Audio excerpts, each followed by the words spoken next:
Praise the lord. యేసుక్రీస్తు నామంలో మీ అందరికీ శుభములు తెలియజేస్తూ ఆదివారపు ఆరాధనకు మిమ్మల్ని అందరినీ కూడా ప్రేమపూర్వకంగా ఆహ్వానం తెలియజేస్తూ ఉన్నాం. ఈరోజు మనం ధ్యానించుకోబోచినటువంటి అంశం గనురాలైనటువంటి షునేమిరాలు దైవ సేవకునికి సమర్పించినటువంటి కొన్ని వస్తువులు, అందులో ఉన్నటువంటి ఆధ్యాత్మికమైన అర్థం ఏంటనేటువంటిది ఈరోజు మనం ధ్యానం చేసుకొని పోతున్నాం. 2 రాజులు 4వ అధ్యాయం 10వ వచనం చదువుకుందాం. ముందు మనం 10వ వచనం. అక్కడ కావున మనం అతనికి గోడ మీద ఒక చిన్న గది కట్టించి అందులో ఎద్దుకు వచ్చినప్పుడల్లా అందులో స్తోత్రం దేవా, సర్వోన్నతుడ, సర్వాధికారి యొక్క వాక్యాన్ని ధ్యానిస్తుండగా మాతో మాట్లాడి మమ్మల్ని అందరినీ బలపరచమని నజరేయుడైన యేసుక్రీస్తు నామములో ప్రార్థిస్తున్నామా పరమ తండ్రి, ఆమెన్. ప్రియమైనటువంటి సహోదర స్నేహితులారా, ఇక్కడ ఈమెకి ఉన్నటువంటి పేరు ఏంటి అని మనం చూసినట్లయితే దేవుడు ఈమెను ఎట్లా పిలుస్తున్నాడంటండి, చాలా అద్భుతమైనటువంటి ఒక మాటతో పిలుస్తున్నాడు. 8వ వచనం మనం చదువుకున్నట్లయితే ఆ 8వ వచనంలో దేవుడు ఆమెను ఏమని పిలుస్తున్నాడు? ఒక దినమందు ఎలీషా షునేము పట్టణమునకు పోగాచట గనురాలైనటువంటి ఒక స్త్రీ. గమనిస్తున్నారా? ఆమె పేరు రాయడం లేదు, ఆమెని గనురాలైనటువంటి ఒక స్త్రీ. అసలు ఎందుకు గనురాలైంది ఈమె? ఎందుకని ఈమెకి ఆ పేరు వచ్చింది అని మనం ధ్యానం చేసినట్లయితే నా ప్రియమైనటువంటి సహోదర స్నేహితులారా గమనించాలి.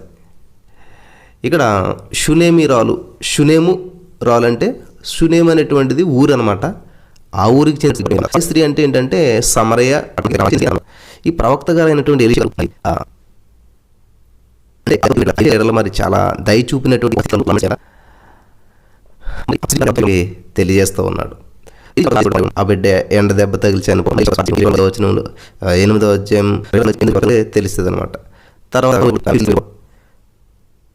అలా వెళ్ళిపోయినప్పుడు ఈమె యొక్క ఆస్తిని మిగతా వాళ్ళు అపహరిస్తారు. కానీ మళ్ళీ ఆమె తిరిగి వచ్చినట్టు ఏమిటి రాజు ఏం చేస్తాడంటే దాన్ని అంతటిని కూడా ఆమెకి తిరిగి ఇప్పిస్తాడు అనమాట. సో ఇది ఆమెకి జరిగినటువంటి స్టోరీ.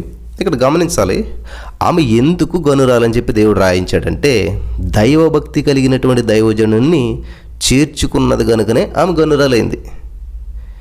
ఇప్పుడు మనం ధనవంతుడు ఎందుకు అవుతాడంటే అతని దగ్గర ధనం ఉంది కాబట్టి ధనవంతుడు అవ్వాడు. అతడు కోటీశ్వరుడు ఎందుకు అయ్యాడంటే అతని దగ్గర ₹1,00,00,000 ఉన్నాయి కాబట్టి కోటీశ్వరుడు అయ్యాడు. ఈమె గనురాలు ఎందుకైందంటే గనుడు అయినటువంటి గొప్పవాడు అయినటువంటి దేవుణ్ణి సేవిస్తున్నటువంటి దైవ సేవకుణ్ణి ఆమె చేర్చుకున్నది.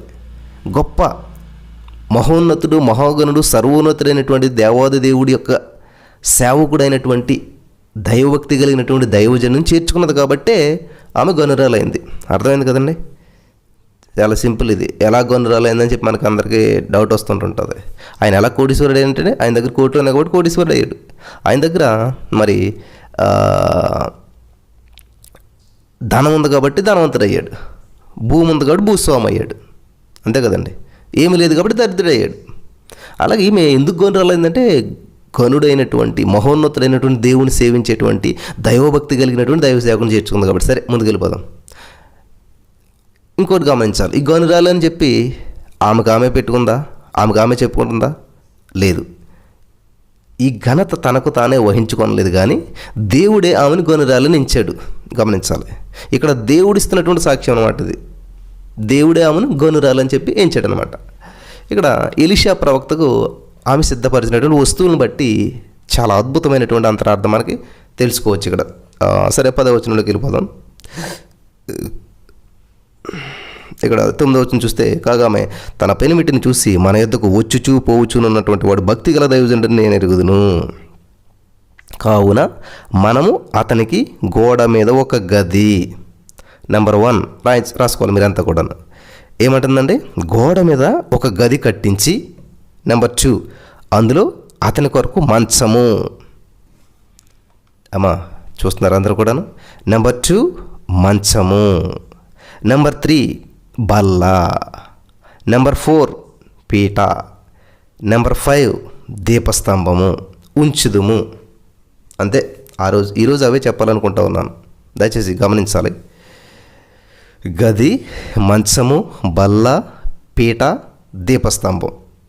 సో ఇందులో ఒక వచనం అవ్వచ్చు మనకు, కానీ ఇందులో చాలా ఆధ్యాత్మికమైనటువంటి అర్థాలు ఉన్నాయి మనం గమనించినట్లయితే. సరే, ఈమె గనురాలు ఎందుకైందంటే, ఈమె ఈ యొక్క స్టోరీ చూసుకున్నట్లయితే భర్త చాలా ముసలివాడుగా, పెద్ద వయసు వాడుగా ఉన్నాడు. ఇంటి బాధ్యత అంతా పెద్ద పట్టించుకునేటువంటి వాడుగా మనకేం కనిపించట్లేదు. ఆమె మొత్తం అంతా చూసుకుంటూ ఉన్నది.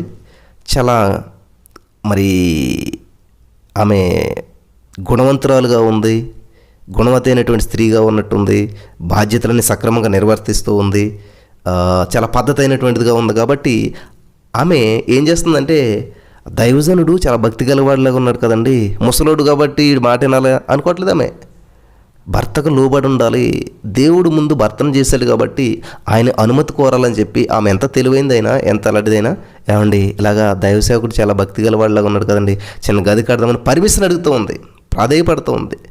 భర్తను ఒప్పింపజేసి అప్పుడు దైవజన్ని పిలుస్తుంది. చాలామంది ఏంటంటే, భర్తకి ఇష్టం ఉన్నా లేకపోయినా సరే, భర్త ఎలా పోయినా సరే మాకు అనవసరం అని చెప్పేసి వీళ్ళదే నెరవేరాలనుకుంటుంటారు. కానీ ఏమేం చేస్తుంది, మంచి పని అయినా కూడా భర్తను బ్రతిమాలుతుంది, ప్రాధేయపడుతుంది. సరే, నేను ఈరోజు ఈ విషయాలు కాదు కానీ చెప్పాలనుకున్నది, ఇక్కడ 5 విషయాలు మీరు రాసి పెట్టుకోవాలి. నెంబర్ 1 గది, నెంబర్ 2 మంచం, నెంబర్ 3 బల్ల, నెంబర్ 4 పీట, నెంబర్ 5 దీపస్తంభం. ఈ 5 విషయాల గురించి ఈరోజు నేను చెప్పాలనుకుంటా ఉన్నాను. మనం గమనించినట్లయితే గది అనగానే దేవుడు ఒక మాట చెప్తాడు, నీ హృదయము నాకు ఇమ్ము అంటూ ఉంటుంటాడు. నీ ఎవడైనను నా స్వరం తలుపు తీస్తే నేను వానితో వచ్చి వానితో కలిసి ఉంటాను అని చెప్తూ ఉన్నాడు. అనగా ముందు మన యొక్క హృదయం అనేటువంటి గది, మన యొక్క యేసయ్యకు మనం స్థలం ఇవ్వాలి. దేవునికి స్తోత్రం కలుగును గాక. యాయిరు ఇంట్లో మనకు ఒక సంఘటన జరుగుతుంది. యాయిరు ఇంట్లో ఆ చిన్న చనిపోయినప్పుడు వాళ్ళు ఏం చేస్తారు, స్థలం ఇవ్వండి అంటాడు దేవుడు. వెంటనే వాళ్ళు ఏం చేస్తారు, జనమంతా సైడ్ అయిపోయి స్థలం ఇస్తారు.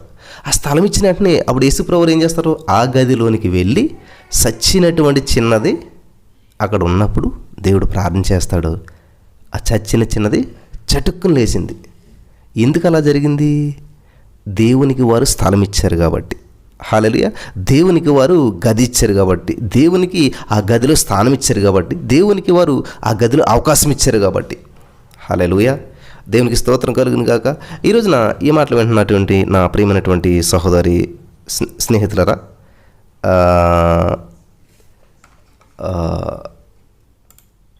గమనించండి, నా వాయిస్ అందరికీ క్లియర్గానే వినిపిస్తుంది కదండి. హల్లెలూయా.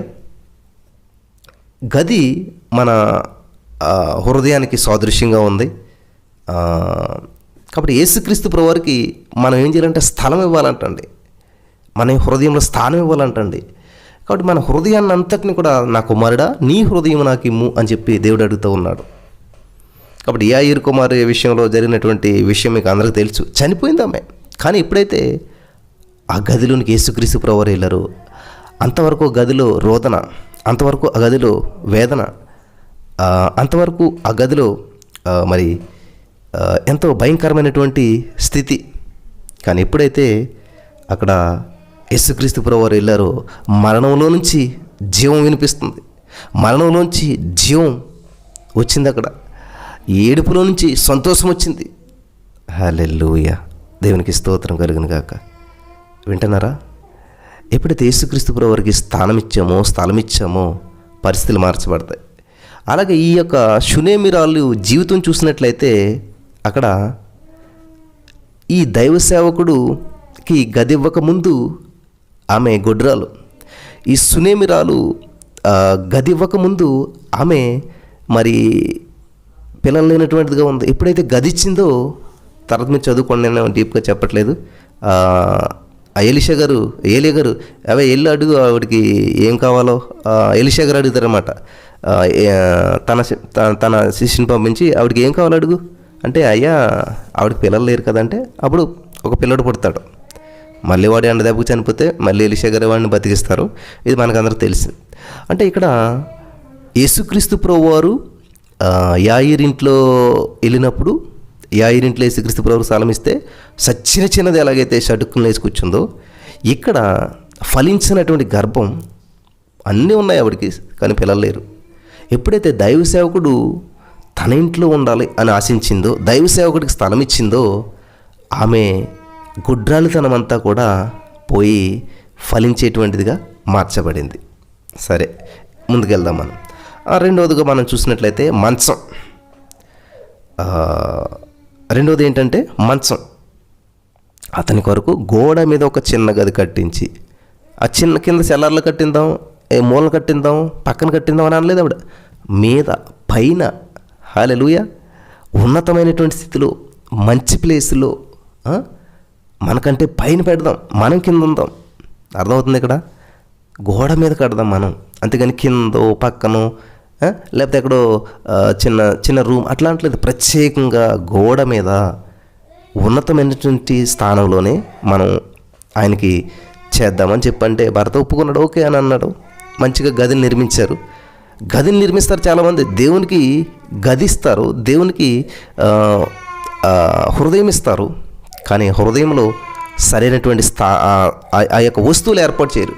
ఇప్పుడు ఎవరన్నా మీ బంధువుల్ని, మీ స్నేహితుల్ని మీరు ఇంటికి పిలిచి ఒక చక్కగా ఖాళీ రూమ్ ఇచ్చేసేసి మీరు ఇందులో ఉండండి అంటే వాళ్ళు ఉండగలుగుతారా? ఎవరైనా మన ఇంటికి బంధువులు వచ్చినప్పుడు ఏం చేస్తాం? మన ఇంట్లోకి తీసుకొచ్చి అక్కడ నుంచోబెట్టేసి మాట్లాడతామా? ఖచ్చితంగా కొన్ని వసతులు ఏర్పాటు చేయాలి. వాళ్ళకి కూర్చోవడానికి కుర్చీ వేయాలి, త్రాగడానికి మంచినీళ్ళు ఇవ్వాలి. ఇలాగా కొన్ని వసతులను ఏర్పాటు చేసినప్పుడు మాత్రమే వాళ్ళు కంఫర్ట్గా ఉండగలుగుతారు. దేవునికి స్తోత్రం కలుగును గాక. వింటున్నారా నా ప్రియమైనటువంటి సహోదరి స్నేహితులారా? జాగ్రత్తగా వినండి.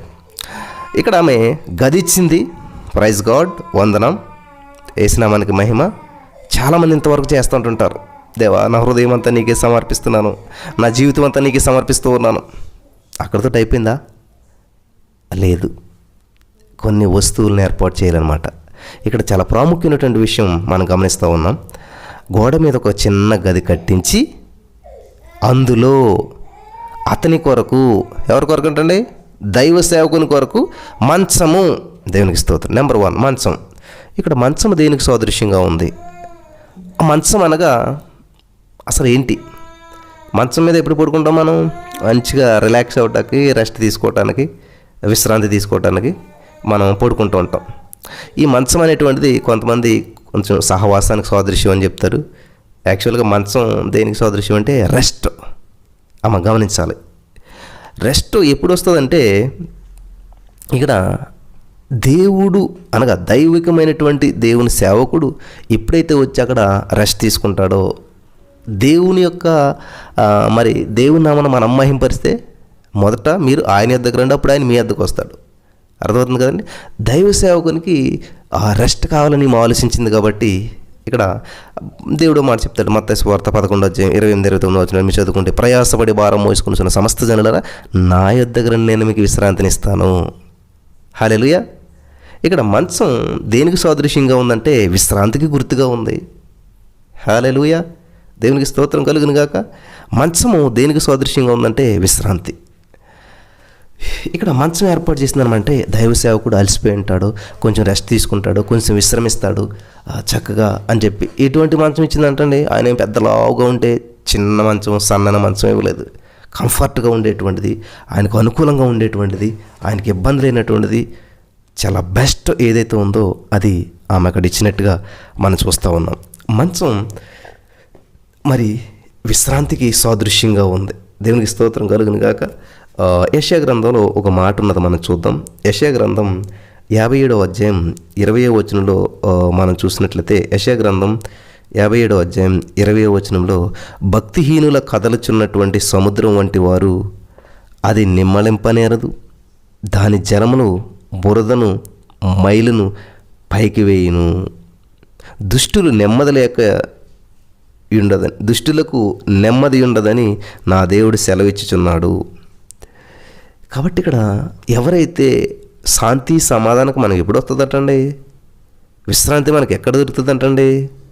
దేవుని దగ్గరే దొరుకుతుంది అన్నమాట. కాబట్టి ఎప్పుడైతే ఆ దేవుణ్ణి ఆహ్వానించామో, ఇక్కడ దైవజనుడు దేవునికి సాదృశ్యంగా కూడా తీసుకోవచ్చు. మనం దైవజనుడిని ఆహ్వానించామంటే దేవుని సన్నిధిని, దేవుని ప్రసన్నతను మనం ఆహ్వానించినట్టు అనమాట. హల్లెలూయా. వింటున్నారా?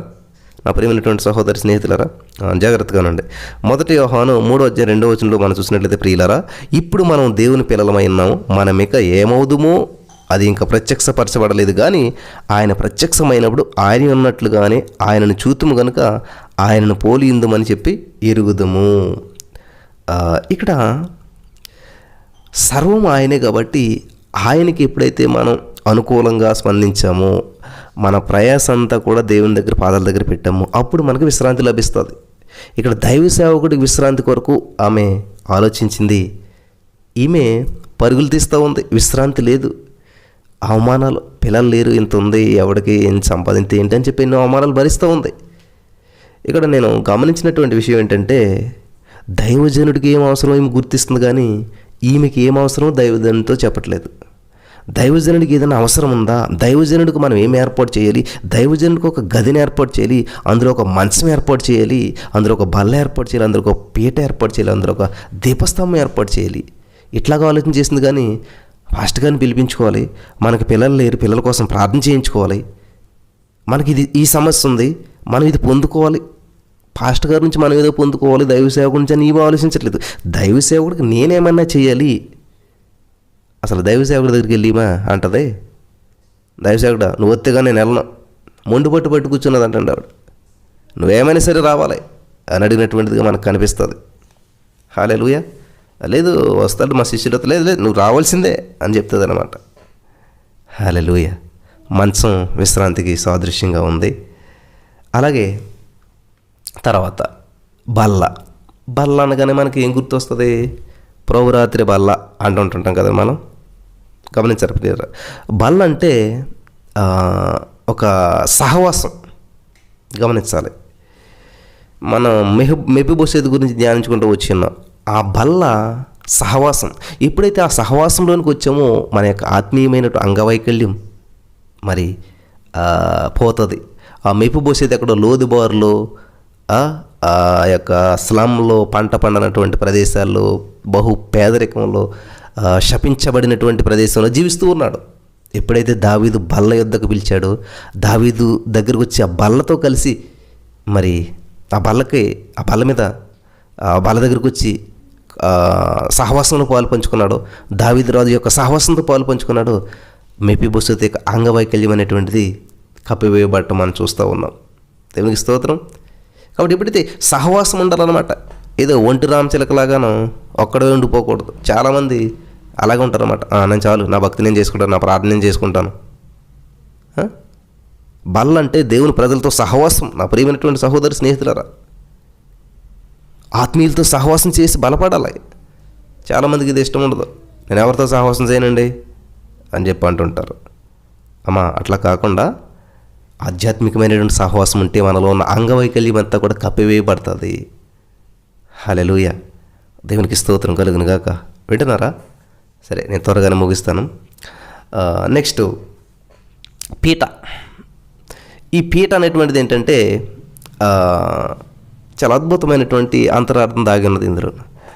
మనం ఎవరన్నా మన ఇంటికి వచ్చారనుకోండి, దైవ సేవకుడు ఎవరైనా వచ్చారనుకోండి, ముందేం చేస్తాం? మనం పీట వేస్తాం. పీట అంటే ఆల్మోస్ట్ కుర్చీ అనుకోండి, పోని ఈ మన భాషలో చెప్పాలంటే ఒక చైర్ వేస్తాం. ఎందుకని? చైర్ వేసి మనంతా కూడా కింద చాపేసుకుని కూర్చుంటాం. అంటే ఆయనకి రెస్పెక్ట్ ఇస్తూ ఉన్నాం. అయ్యా అని చెప్పి ఆ పీటేసి కింద చాపేసుకుని మనం కూర్చుని చెప్పండి అయ్యా అని చెప్పి ఆయన ఏదైనా ఉపదేశం చేస్తున్నా, వాక్యం చెప్తున్నా చక్కగా మనం వినటానికి ఇష్టపడతాం. ఇక్కడ పీట దేనికి సాదృశ్యంగా ఉందంటే చక్కటి నేర్పించేటువంటి గురువు ఉంటాడు కదా మనకి. ఎక్కడ కూర్చుంటాడు? గురువు గారు కుర్చీలో పైన కూర్చుంటాడు.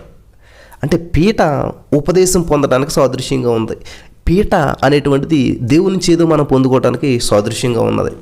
అంటే ఈమె ఉద్దేశం ఏంటంటే, దైవ సేవకుడా నీవు ఇక్కడ ఉండి ఈ గదిలో ఉండు, మంచిగా తిన్న తర్వాత రెస్ట్ తీసుకో, మేము దేవునితో సహవాసం చేయడానికి ఇది ఒక అవకాశం మాకు, ఇదిగో ఒక చైర్ వేస్తున్నాం మీకు, ఈ చైర్లో మీరు ఉండి కూర్చోండి. దేవుడు మీకు ఏదన్నా బయలుపరిచినట్లయితే, దేవుడు మీకు ఉపదేశం చేసినట్లయితే ఆ ఉపదేశాన్ని మీరు మాకు బోధించండి, మీరు మాకు ఉపదేశం చేయండి. మీ నుంచి మేము ఉపదేశం పొందడానికి శిరస వహిస్తూ ఉన్నాం, సిద్ధ మనసు కలిగి ఉన్నాం అని చెప్పి దేవుని యొద్ద నుంచి ఉపదేశం పొందుకోవడానికి ఆమె అవకాశం ఇస్తుంది. యేసుక్రీస్తు ప్రభువు వారు బోధించినప్పుడు కొండ మీద ప్రసంగం అంటారు. యేసుక్రీస్తు ప్రభువు వారు కూర్చున్నప్పుడు పైన కొండ మీద, ఇప్పుడంటే పీటలు, అప్పుడు పీటలు లేవు కాబట్టి ఆయన ఉన్నతమైనటువంటి స్థానంలో ఒక కొండ మీద కూర్చుని ప్రసంగం చేస్తూ ఉన్నాడు. కింద ప్రజలు కూర్చుని వింటూ ఉన్నారు. బోధించేటువంటి వ్యక్తి ఇప్పుడు కూడా పైన ఉంటాడు. అది గౌరవానికి సాదృశ్యం అనమాట. ఒక పీటేశామంటే మనం ఆహ్వానం తెలియజేసినట్టు, ఒక పీటేశామంటే ఆయనకి ఒబీడియంట్ చూపించినట్లు, ఒక పీటేశామంటే నీ ఉపదేశం నాకు అవసరము, మీరు ఉపదేశం చేయండి నేను వింటాను, మీరు మాట్లాడండి నేను వింటాను అని చెప్పేసేసి దాని అర్థం అనమాట. కాబట్టి ఈరోజు నీ మాటలు వింటున్నట్టు నా ప్రియమైనటువంటి సహోదరి స్నేహితులారా, మీరు మీ జీవితంలో దేవునికి పీటేశారా? మీరు మీ జీవితంలో దేవునికి మరి పీటేసినట్లయితే, దేవా నీ ఉపదేశం కొరకు నేను ఎదురు చూస్తున్నాను దేవా. దేవునికి పీటేయటం అంటే దైవ సేవకునికి పీటేయటం అనమాట. దైవ సేవకునికి మరి ఎప్పుడైతే మనం ఆహ్వానం పలికామో, చూడండి దావీదు గొప్ప భక్తుడే, కానీ నాతాన్ ద్వారా దేవుడు దావీదుతో మాట్లాడుతూ ఉన్నాడు. దావీదుతో చెప్పొచ్చు కదా దేవుడు. పిల్లలు గమనించాలి. యెహెజ్కేలు ప్రార్థన చేస్తే మరి యెషయా భక్తులకు సమాధానం ఇస్తున్నాడు, ఎల్లు బ్రతుకుతాడులే అని చెప్పి అంటున్నాడు. యెహెజ్కేలుతోటే మరి ఇజ్గియాతోటే చెప్పొచ్చు కదా, యెహెజ్కేలు కాదు, ఇజ్గియాతోటే చెప్పొచ్చు కదా దేవుడు, ఇజ్గియా బ్రతుకుతాలే నువ్వు నీ ప్రార్థన ఆలకించనని. యెషయాతోటి చెప్తున్నాడు, ఎల్లు ఆయన ప్రార్థన ఆలకించనని చెప్పు, డైరెక్ట్గా చెప్పొచ్చు కదా. కాబట్టి ఈ పీట అనేటువంటిది ఏంటంటే ఉపదేశాన్ని తీసుకొచ్చేటువంటిది. ఉపదేశం పొందుకోవాలనేటువంటి ఆశ ఎవరికైతే ఉంటుందో ఖచ్చితంగా వాళ్ళు పీటేస్తారు, స్థానం ఇస్తారు, గదిస్తారు, ఆ గదిలో మంచం వేస్తారు, ఆ మంచంలో ఒక బల్ల ఏర్పాటు చేస్తారు, అంటే సహవాసం కలిగి ఉంటారు, అప్పుడు ఒక పీటేస్తారు. నెక్స్ట్ చివరిది దీపస్తంభం. దేవుడు ఒక మాట చెప్తాడు, మీరు దీపాన్ని వెలిగించి దీపస్తంభం మీదే పెట్టండి కానీ కొంచెం కిందో మంచం కిందో పెట్టద్దని చెప్తాడు దేవుడు. అంటే మీ జీవితం వెలిగించబడినప్పుడు మీరు లోకానికి వెలుగై ఉన్నారు కాబట్టి మీ వెలుగు ప్రకాశింపనీయడి అని చెప్తున్నాడు దేవుడు. నరుని ఆత్మ యెహోవా పెట్టినటువంటి దీపం కదండి అని చెప్పి మనకి బైబిల్ గ్రంథం స్పష్టంగా తెలియజేస్తూ ఉంది. సామెతల గ్రంథం 20వ అధ్యాయంలో మనం చూసినట్లయితే 27వ వచనంలో ఒక మాట ఉన్నది, నరుని ఆత్మ యెహోవా పెట్టిన దీపం అది అంతరంగంలో నీ శోధించును. దేవునికి స్తోత్రం. వాక్యం అనమాట. ఇది నిత్యము వెలుగుతూ ఉండాలి. అంటే పరిశుద్ధాత్మ అభిషేకం కావాలి. వెలిగేది అంటే సాక్ష్యానికి సాదృశ్యంగా కనిపిస్తూ ఉందన్నమాట. సాక్ష్యాలు 3 రకాల సాక్ష్యాలు ఉంటాయి ప్రియులరా. నెంబర్ 1 ఏంటంటే, నా గురించి నేను సాక్ష్యం చెప్తాను, అది అందరికీ తెలుసు, మనం ప్రతిరోజు చెప్తుంటుంటాం, అది ప్రతి వారు చెప్తారు, ఈజీగానే ఉంటుంది అది సాక్ష్యం. నా గురించి నేను చెప్పేటువంటి సాక్ష్యం. 2, ఎదుటివారు నీ గురించి చెప్పేటువంటి సాక్ష్యం. అమ్మా జాగ్రత్తగా వినాలి. నెంబర్ 1 నా గురించి నేను చెప్పేటువంటి సాక్ష్యం. నెంబర్ 2 ఎదుటివారు నా గురించి చెప్పేటువంటి సాక్ష్యం. నెంబర్ 3 మోస్ట్ ఇంపార్టెంట్, దేవుడు మన గురించి చెప్పేటువంటి సాక్ష్యం. హల్లెలూయా, దేవునికి స్తోత్రం. 3వ సాక్ష్యం ఏంటంటే దేవుడు మన గురించి చెప్పేటువంటి సాక్ష్యం. ఈ మొదటి సాక్ష్యం మారుమోగుతూనే ఉంటుంటుంది. మన గురించి మనం సాక్ష్యం బాగానే చెప్తుంటుంటాం, నేను ఎంత కష్టపడ్డాను అంత కష్టపడ్డాను, ఆ పని చేశాను ఈ పని చేశాను, లేకపోతే నేను ఇలా ప్రార్థన చేస్తే ఇలా జరిగింది, లేకపోతే అలా జరిగింది ఇలా జరిగింది అని చెప్తుంటున్నాం. మంచిదే. మనకు రావాల్సింది ఏంటంటే 2ది కూడా అప్పుడప్పుడు అనిపిస్తుంటుంటుంది, మన గురించి ఎవరన్నా ఒక సాక్ష్యం చెప్తుంటుంటారు. నెంబర్ 3 మెయిన్ అన్నమాట, మన గురించి దేవుడు సాక్ష్యం ఇవ్వాలి. మోసే నా ఇల్లు అంతట్లో నమ్మకమైన వాడు, ఎవరిస్తున్నారు సాక్ష్యం? దేవుడిస్తూ ఉన్నాడు. దేవునికి స్తోత్రం. హల్లెలూయా.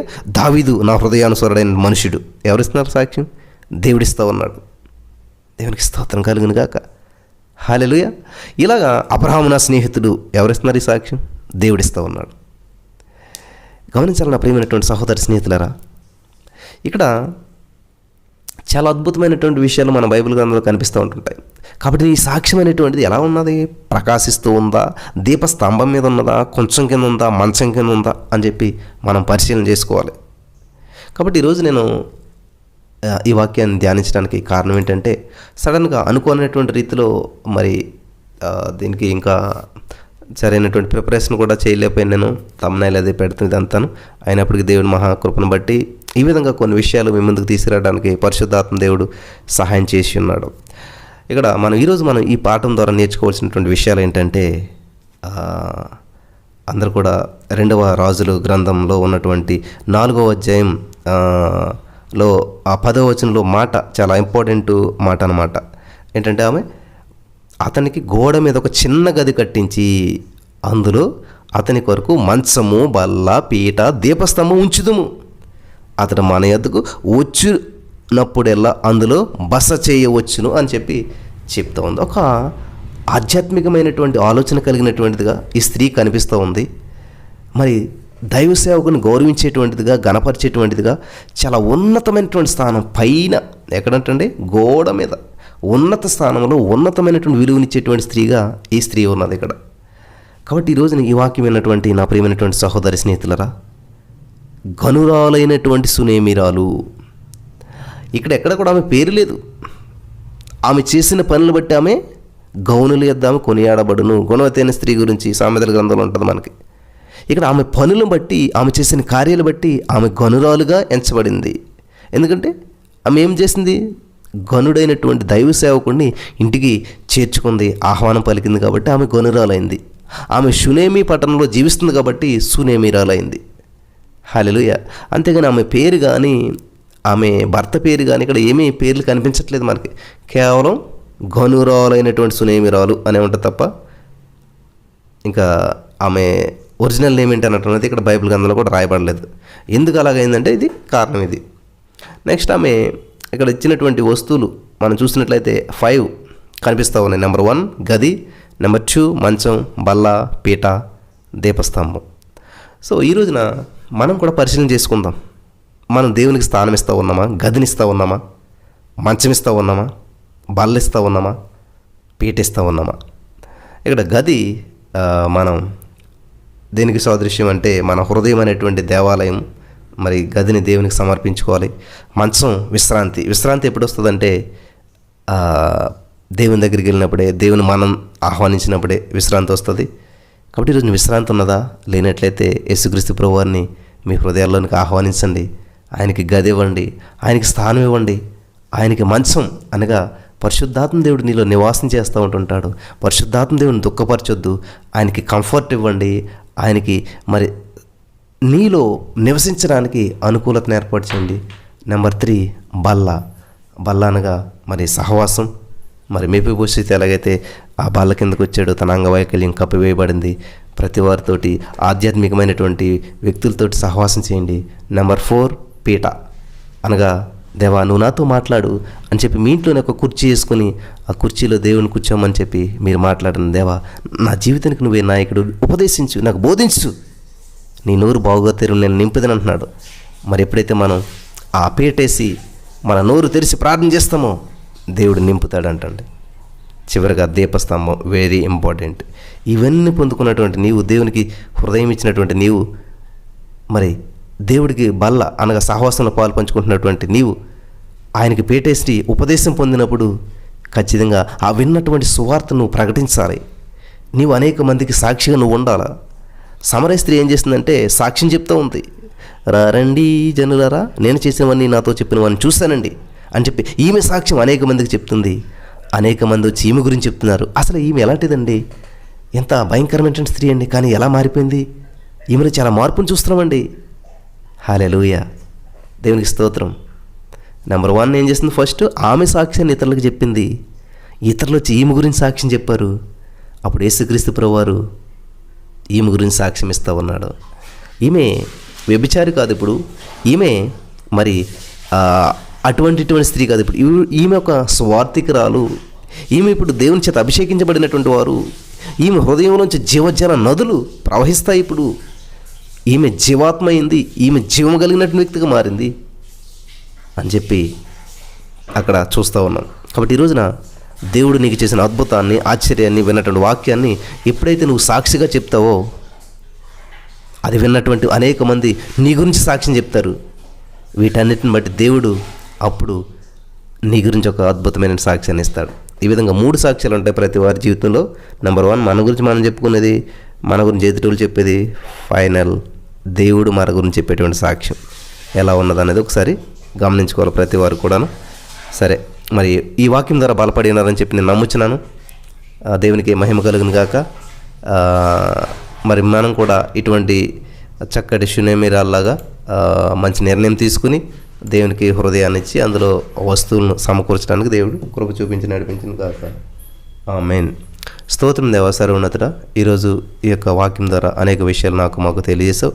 ఎందరైతే ఈ వాక్యం విన్నారో వారిని అందరిని బలపరచండి. విత్తబడినటువంటి వాక్యం వ్యర్థం కాకుండా ప్రతి హృదయంలో నాటబడి ఫలించటకు నువ్వే సహాయం చేయమని పరిశుద్ధాత్మ దేవుడా, మరి ఈ యొక్క విషయాల ద్వారా అందరూ బలపడ్డకు సహాయం చేయమని వాక్యాన్ని ప్రతి హృదయంలో నాటబడి ఫలింపజేసి నీ నా మహిమార్థ నడిపించమని యేసు నామములో ప్రార్థిస్తున్నాము పరమ తండ్రి. ఆమేన్.